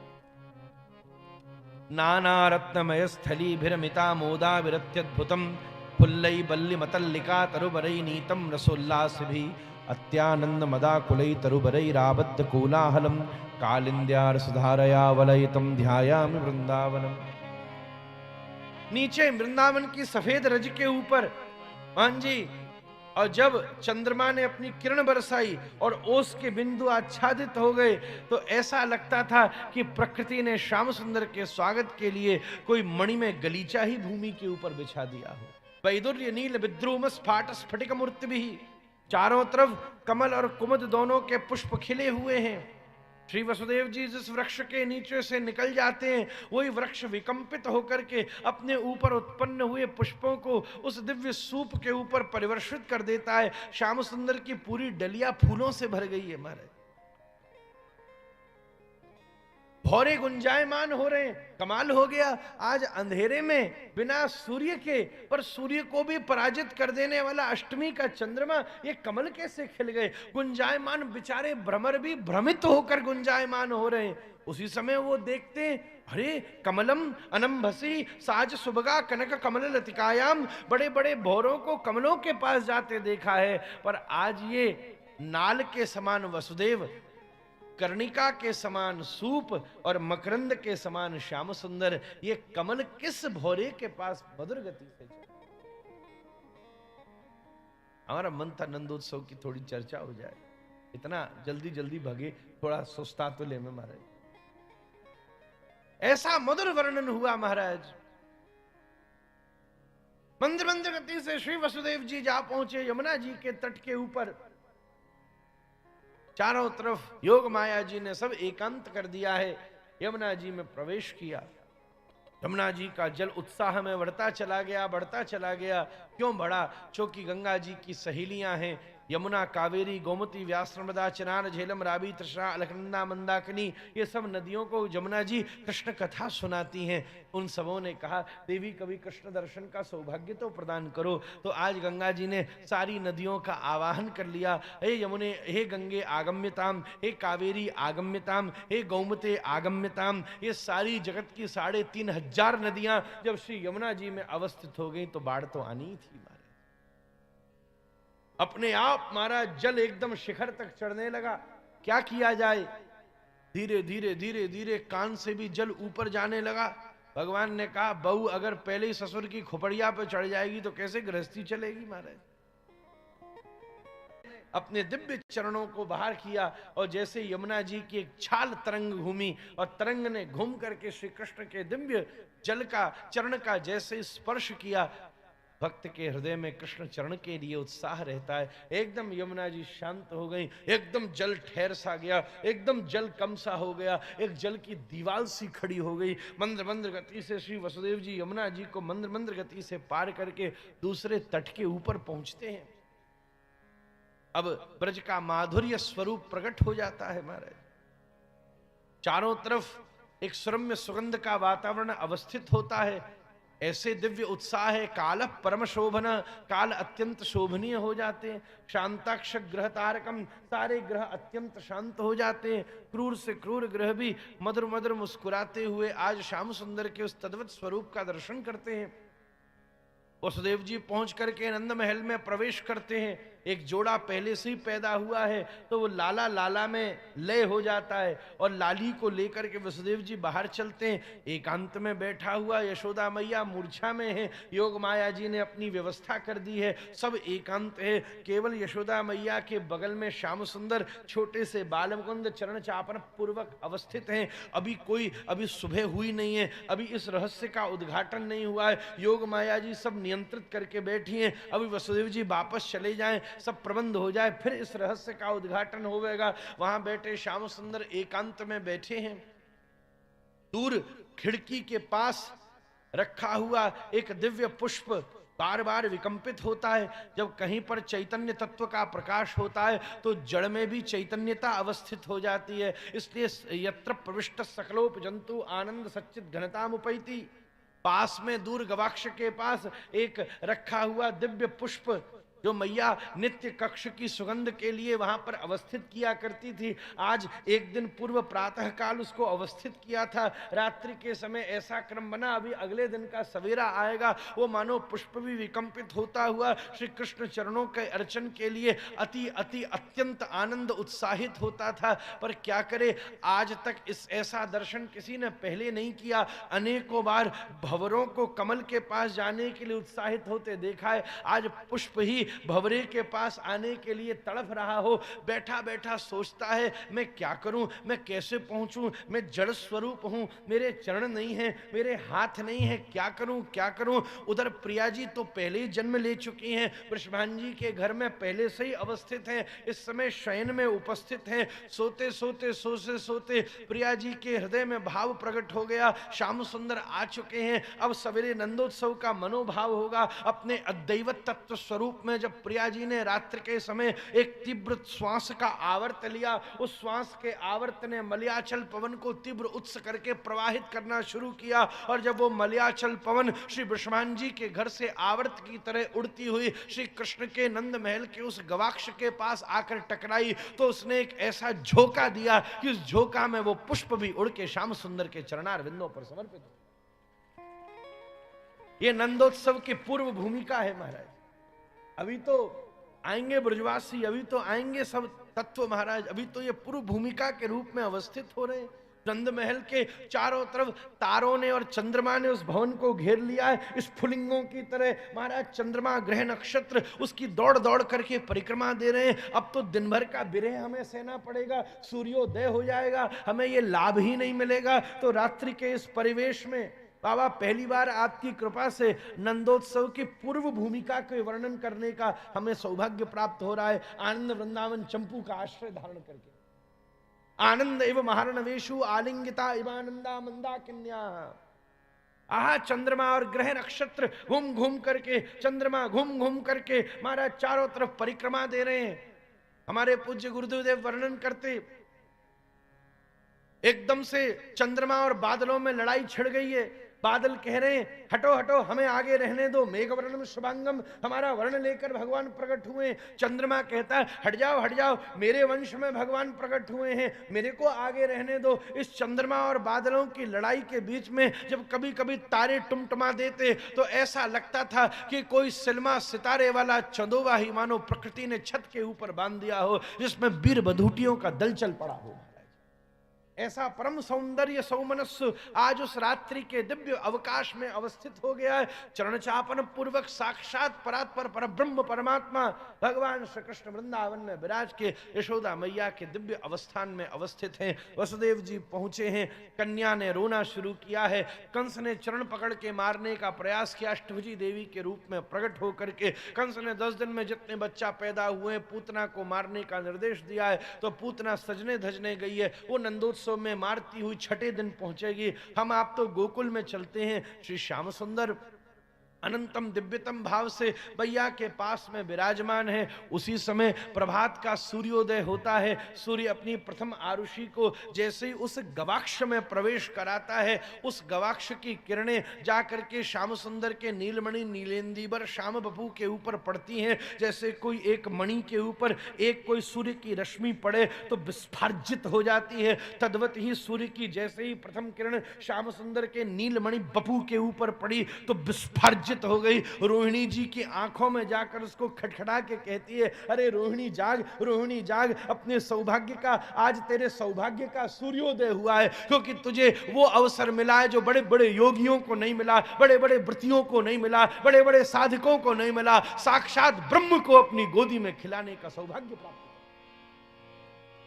मानो सूर्य अपने हाथों से जैसे घर का बड़ा पहले उठ करके घर के सब लोगों को हिला हिला के उठाता है, ऐसे ही मानो भुवन भास्कर प्रातः काल उठ करके अपनी इन रश्मि रूपी हस्तकमलों के द्वारा नंद महल में प्रवेश करके एक एक दास दासी और परिचारिका को उठा रहे हैं। अरे देवी उठ जा, अरे देवी उठ जा, तेरे यहाँ साक्षात कृष्ण प्रकट हो चुके हैं, अरे देवी उठ जा। रोहिणी मैया स्तंभ होकर एकदम उठती हैं, मूर्छा की अवस्था में थी। देखा यशोदा मैया सामने सूतिका ग्रह में लेटी हुई हैं, थोड़ा सा पर किलकारियों की आवाज आ रही है तो थोड़ी सी उचक करके देखा तो छोटे छोटे तलुआ चलते हुए प्रतीत हो रहे। थोड़ा सा और उचक करके देखा तो घोंटू, नाभि और नासिका का अग्रभाग दर्शित हो रहा है। थोड़ा सा और जरा सा हाथ लगा करके उठ रही हैं तो सुंदर ओष्ठों का दर्शन हुआ है, उदर की गोलाई का दर्शन हुआ है, थोड़े से घुटने की गहराई का दर्शन हुआ है और चरणों के मध्य भाग का दर्शन हुआ है। और जैसे ही रोहिणी मैया उठ करके खड़ी होती हैं तो बावरी हो जाती हैं। अरे बाबा को जल्दी बुलाओ, बाबा को जल्दी बुलाओ,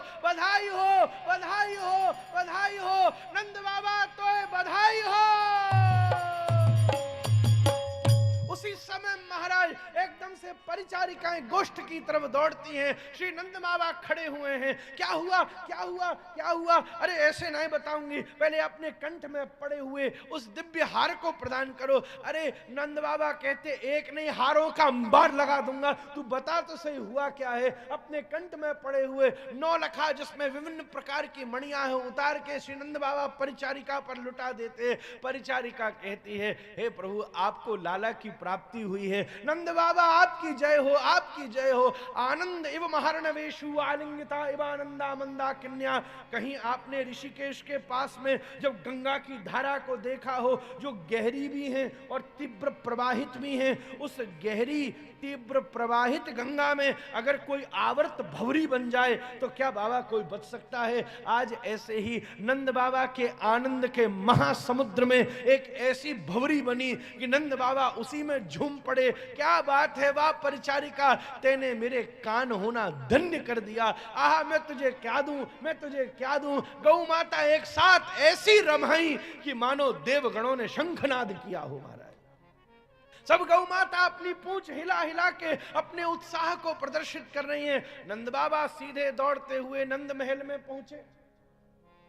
महाराज सब परिचारिकाएं उठ पड़ी हैं और नंद के उस प्रसूतिका गृह में उत्सव शुरू हो चुका है। सब हाथ पकड़ करके एक दूसरे से गोल गोल घूम कर करके नृत्य कर रही हैं। यशोदा मैया धीरे धीरे मूर्छा से भी बाहर आ रही हैं। इतनी बड़ी तीव्र पीड़ा सही है। प्रसूति की पीड़ा को कौन सहन कर सकता है? जिसने जीव को जन्म दिया वो ही नहीं कर सकता, इन्होंने ब्रह्म को जन्म दिया है। इनकी क्या कहनी महाराज। उसी समय भीतर 3 परिचारिकाओं के गोला बन गए। यशोदा मैया का पर्यंक मध्य में अवस्थित है सखी बाबा, जहां पर श्री ठाकुर जी विराजमान हैं। और सबसे पहला आवर्त रोहिणी आदि जो घर की प्रधान महिलाएं हैं, वो एक दूसरे का हाथ पकड़ करके महाराज उस पर्यंक के चारों तरफ गोल गोल घूम घूम करके नृत्य उत्सव कर रही हैं। ठीक उसके पीछे जो कि विशेष परिकरी हैं, श्री यशोदा मैया की निज सखी हैं, वो सब महाराज दूसरे आवर्त में और तीसरे आवर्त में पीछे रहने वाली जितनी भी किंकरी गण हैं, जो सेविका गण हैं, वो सब नृत्य कर रहे हैं। अब नंद बाबा बड़े बूढ़े हतप्रभ हैं, कैसे सूतिका गृह में प्रवेश हो, कैसे महाराज भीतर लाला का दर्शन हो, जगह नहीं मिलती। उचकते हैं तो सब ऐसी उछल रही हैं कि दर्शन नहीं हो रहा, झुकते हैं तो दर्शन नहीं होता। उसी समय महाराज एक ऐसी अवस्थिति उपस्थित हुई कि इधर जो खड़ी थी उन्होंने अपनी कमर को इधर किया और जो इधर खड़ी थी उन्होंने अपनी कमर को इधर किया। तो ऐसी सुरंग सी बनी कि इधर नंद बाबा थे और उधर श्याम सुंदर के मुख दर्शन को करके नंद बाबा झूम उठे महाराज। आहा, अब तो ऐसी सारे लज्जा संकोच को छोड़ करके नंद बाबा घुस गए महाराज। सब महाराज इधर उधर करी, सामने देखा तो लालन को अपनी गोदी में उठा करके हृदय से लगा लिया। ऐसे सौभाग्य की क्या गणना करे। बड़े बड़े बड़े बड़े रुद्रगण देवगण भी जिन्हें नतमस्तक हो रहे, ऐसे नंद बाबा की गोदी में साक्षात परब्रह्म भगवान श्री कृष्ण अवस्थित है। फिर यशोदा मैया के एकदम अपनी निद्रा को, अपनी मूर्छा को खोल लिया, लाला को हाथ में धारण किया। क्या करें, देखती जा रही हैं, निहारती जा रही हैं। शास्त्र की आज्ञा है सबसे पहले भगवान की अभ्यर्चना होनी चाहिए। क्या करें, उसी समय यशोदा मैया के जैसे ही आंखों से आंखें भिड़ी तो छोटे से श्याम सुंदर ने पलकों को झपक करके ऐसा कटाक्ष मारा कि यशोदा मैया के आंखों में जितने अष्टबिंदुओं के घट थे वो सब विदीर्ण हो गए और आंखों से आंसुओं की धारा निकलने लगी, जो सबसे पहले श्याम सुंदर के मस्तक के ऊपर गिरती, धारावंत होकर पलकों से घूमती, कपोलों पर लुढ़कती, ठोड़ी पर थेड़ती, छाती पर टपकती, नाभि में भरती, कमर से घूमती और एड़ी से जमीन पर टपकती जाती, मानो जैसे शालिग्राम भगवान का अभिषेक हो रहा हो। और जब महाराज उस भवन से वो दिव्य धारा धीरे धीरे धीरे धीरे धीरे धीरे निकलती हुई नंद महल के मुख्य द्वार से बाहर जा रही थी, तो महाराज अनेकों अनेकों देवतागण, अनेकों अनेकों सिद्धगण, अनेकों अनेकों साध्यगण पिपीलिकाओं के रूप में प्रकट होकर के उस दिव्य भावामृत रसामृत सिंधु में स्निग्ध होते हुए अपने जीवन के अलभ्य लाभ को प्राप्त करते जाते हैं। अभिषेक की मर्यादा पूरी हो जाए तो फिर शास्त्र कहता है माल्यार्पण करना चाहिए। महाराज उसी समय प्रेमाश्रु बिंदु भी मुक्ताहार मिबो किड़ऊ किटवत स्नेहश्रणो बिंदु भी श्री कवि कर्ण पूर्व वर्णन कर रहे हैं। यशोदा मैया का भाव संवरित हुआ। अब उनकी आंखों की आंसुओं की धारा की जगह आंसुओं की बूंद टपकने लगी और जब आंसुओं की बूंद के ऊपर सूर्य की किरण पड़ी तो वो चमक उठा। ऐसा लगता था यशोदा मैया ने श्याम सुंदर के गले में कोई मणि का हार ही धारण करा दिया हो। अर्चना भी हो गई, माल्यार्पण भी हो गया, अब तीसरा क्रम भोग लगने का लगता है। उसी समय यशोदा मैया ने अपनी कंचुकी का उन्मीलन करके निज स्तन भगवत मुखाम भोज में प्रदान कर दिया और चुसुर चुसुर चुसुर चुसुर चुसुर चुसुर भगवत श्याम सुंदर यशोदा मैया के उस दिव्य दुग्ध का स्वादन कर रहे और यशोदा मैया को ब्रह्मानंद की प्राप्ति हो रही है। चारों तरफ देवता सिद्ध बात फैल गई है। एक कान, दो कान और मैदान, सारा मैदान भर गया। स्वर्ग के देवता दौड़े चले आए, हिमालय की कंदरा में बैठे तपस्वी दौड़े चले आए, बड़े बड़े याज्ञिक यज्ञ छोड़कर चले आए, बड़े बड़े व्रत छोड़कर चले आए, बड़े बड़े भजनांदी भजन छोड़कर चले आए और सब झूम करके नंद के द्वार पर हल्ला कर रहे हैं, बाबा तो बधाई हो।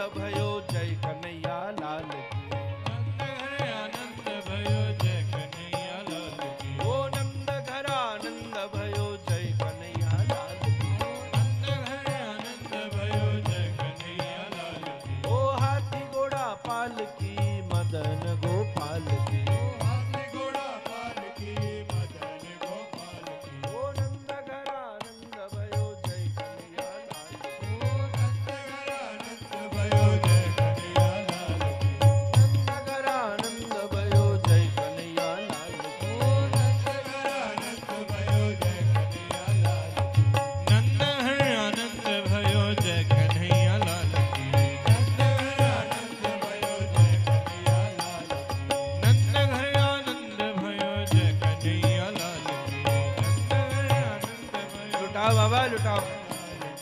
हाथी घोड़ा पाल की मदन गोपाल की, हाथी घोड़ा पाल गोपाल की, ओ नंद घर आनंद भयो जय कन्हैया जय कन्हैया लाल की, नंद घर आनंद भयो जय कन्हैया लाल की, नंद घर आनंद भयो जय कन्हैया लाल की, नंद घर आनंद भयो जय कन्हैया लाल की, नंद घर आनंद भयो जय कन्हैया लाल की, ओ नंद घर आनंद भयो जय कन्हैया लाल की, नंद घर आनंद भयो जय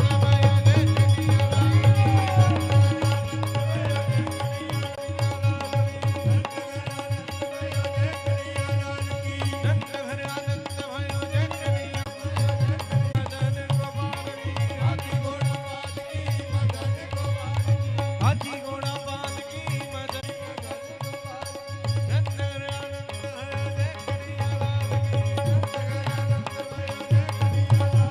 नंद घर आनंद भयो जय कन्हैया लाल की, नंद घर आनंद भयो जय कन्हैया लाल की, हाथी घोड़ा पाल की मदन कुमार की, हाथी घोड़ा पाल की कन्हैया लाल की, हाथी घोड़ा पाल की मदन कुमार की, हाथी घोड़ा पाल की मदन गोपाल की, नंद घर आनंद भयो जय कन्हैया लाल की, नंद घर आनंद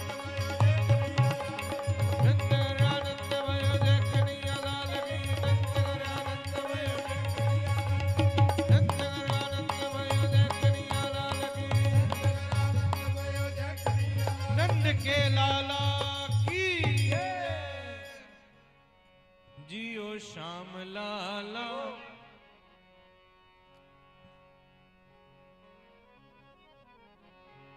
नंद के लाला की ओ नंद जी के अंगना में बज रही आज बधाई, नंद जी के अंगना में बज रही आज बधाई, नंद जी के अंगना में बज रही आज बधाई, नंद जी के अंगना में बज रही आज बधाई, ओ नंद जी के अंगना में बज रही आज बधाई, नंद जी के अंगना में बज रही आज बधाई, बज रही आज बधाई, बज रही आज बधाई, बधाई आज बधाई, बज रही आज बधाई, हो नंद जी के, हो नंद जी के, आनंद जी के अंगना में बज रही आज बधाई, हो नंद जी के अंगना में बज रही आज बधाई,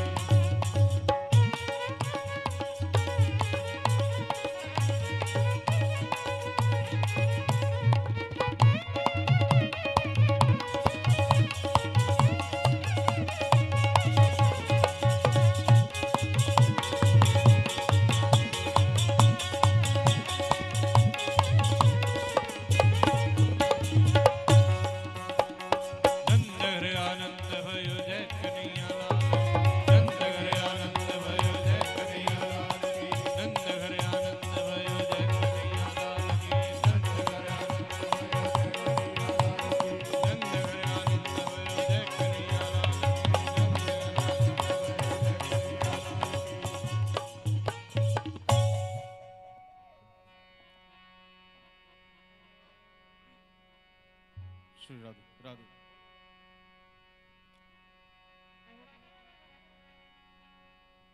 ओ नदिया में बधाई। आज श्रीमन महाप्रभु का कल प्राकट्य दिवस था। आज कथा के प्रसंग में श्याम सुंदर का भी प्राकट्य हुआ और होली भी है, तो एक ही संग तीनों बात हो जाए।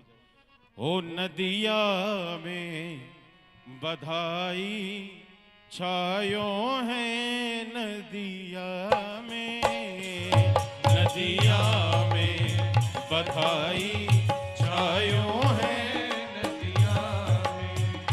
ओ नदिया में बधाई छायो है नदिया में, ओ नदिया में बधाई छायो है नदिया में।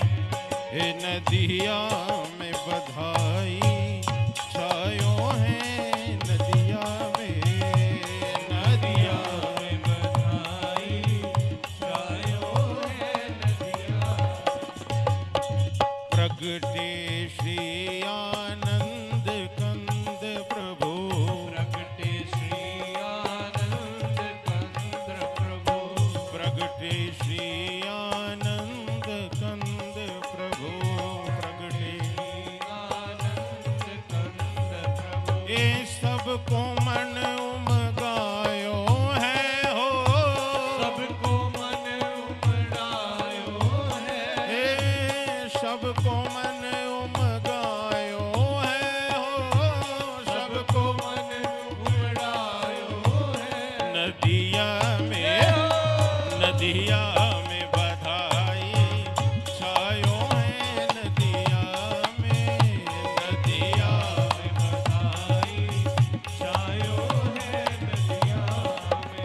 ओ नदिया में हो, नदिया में हो, नदिया में हो, नदिया में, ओ नदिया में हो, नदिया में हो, नदिया में हो, नदिया में, नदिया में, नदिया में बधाई छायो है नदिया में, नदिया में बधाई छायो है नदिया में।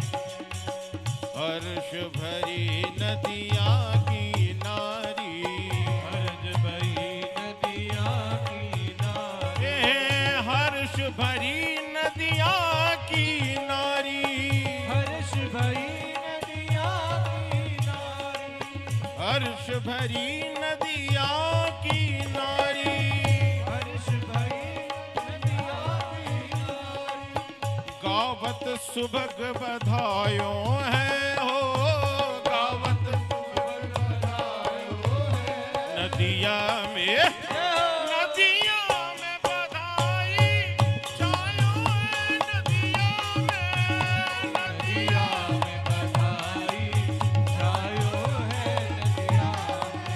ओ नदिया में हो, नदिया में हो, नदिया में हो, नदिया में हो, नदिया में, नदिया में बधाई छायो है नदिया में, नदिया में बधाई छायो है नदिया में।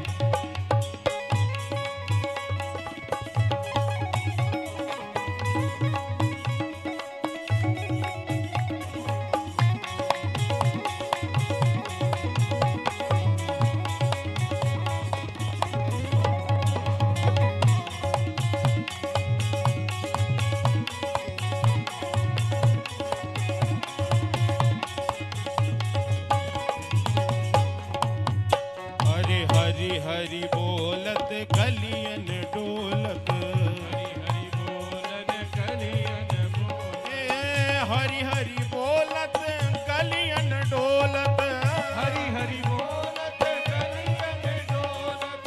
प्रेम न हृदय समायो है हो, प्रेम न हृदय समायो है, ओ प्रेम न हृदय समायो है हो, प्रेम न नदिया में, नदिया में बधाई छायो है नदिया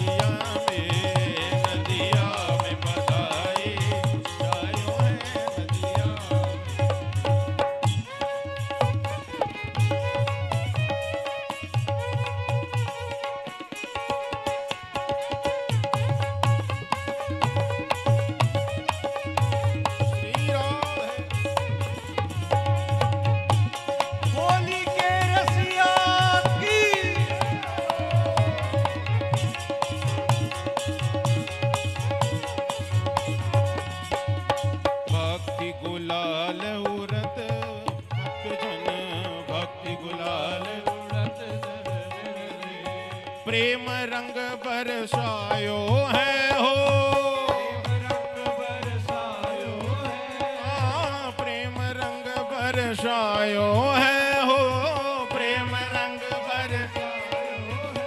नदिया में बधाई छायो है, नदिया में बधाई छायो है, नदिया में ओ नदिया में हो, नदिया में हो, नदिया में हो, नदिया में हो, नदिया में बधाई छायो है, नदिया में बधाई छायो है, नदिया में बधाई छायो है, नदिया में बधाई छायो है, ओ नदिया में।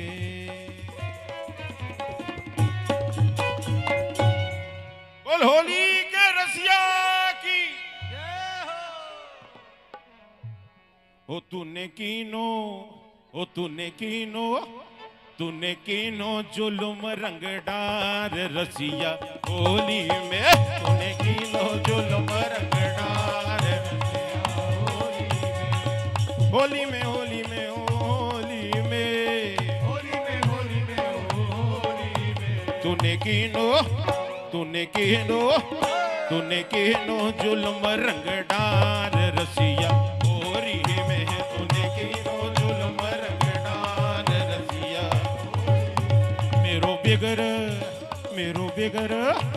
मेरो बिगर गयो श्रृंगार रसिया होरी में, मेरो बिगर गयो श्रृंगार रसिया होरी में।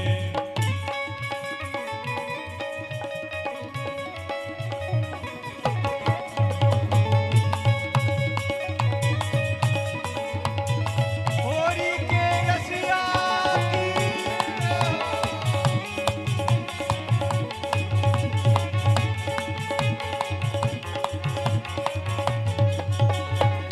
भर भर डाली गुलाल की छोरी,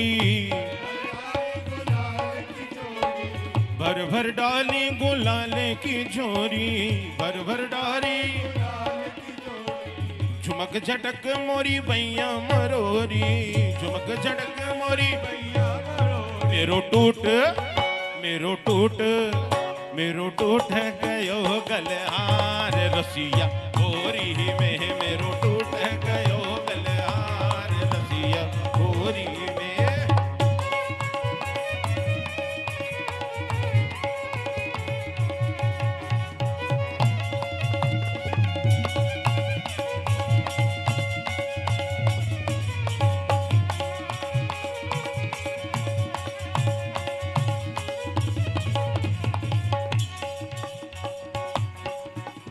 लाला सास ननद मोहे देवेंगी गारी,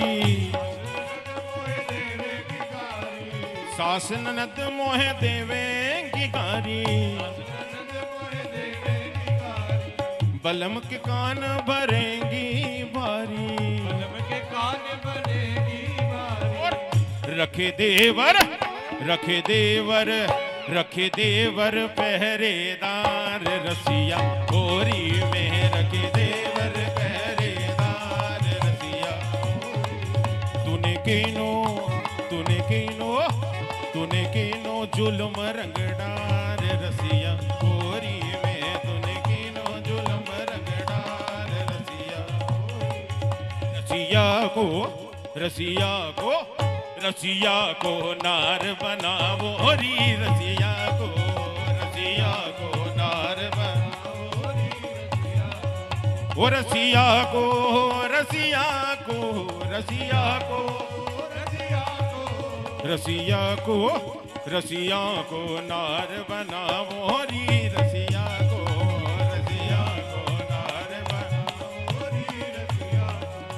अरे कटी लहंगा गलवाह कंचुकी, लहंगा गलमाल कंचुकी, चूनर शीस उठावो री, हाँ शीश उड़ाओ रिहा। चूनर शीस उठावो री रसिया को नार बनावो री रसिया को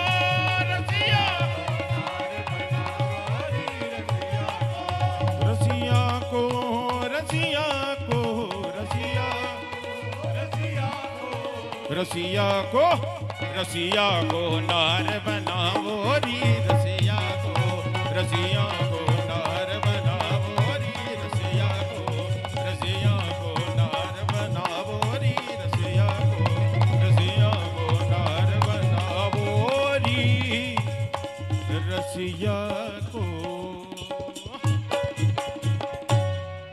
होरी के रसिया की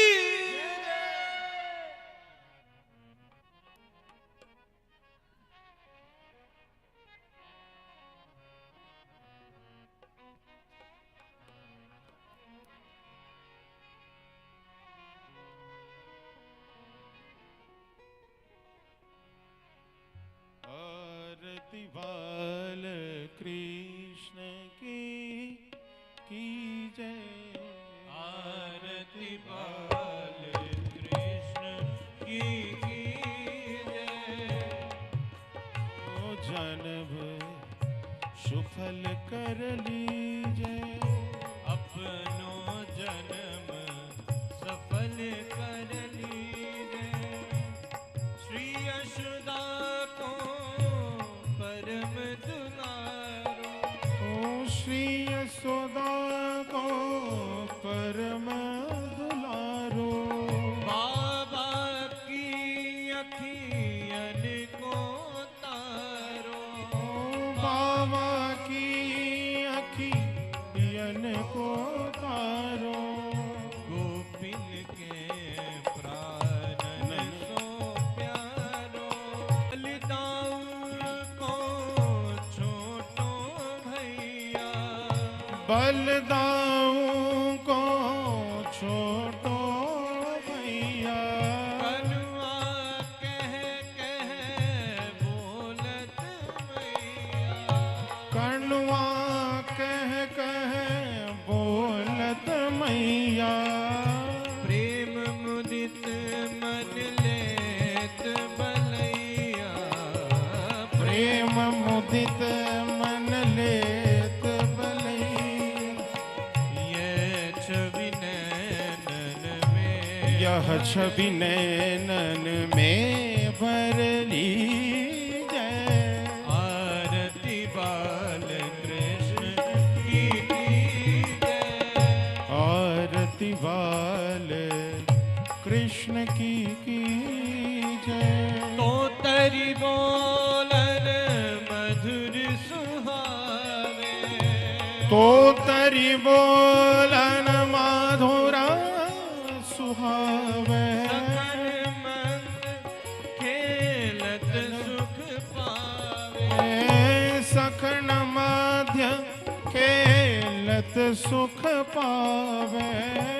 सोई सुखी जो इनको ध्यान। सोई सुकृत जो इनको धावे। अब इनको अपनो कर लीजै। आरती बाल। आरती वाल कृष्ण की जय। आरती वाल कृष्ण की हरे कृष्ण कृष्ण कृष्ण हरे हरे। हरे राम राम राम हरे हरे। हरे कृष्ण कृष्ण कृष्ण हरे हरे। हरे राम राम राम हरे हरे। हरे कृष्ण कृष्ण कृष्ण हरे हरे। हरे राम राम राम हरे हरे। हरे कृष्ण कृष्ण कृष्ण हरे राम राम राम हरे हरे। हरे कृष्ण कृष्ण कृष्ण हरे हरे। हरे राम राम राम हरे हरे।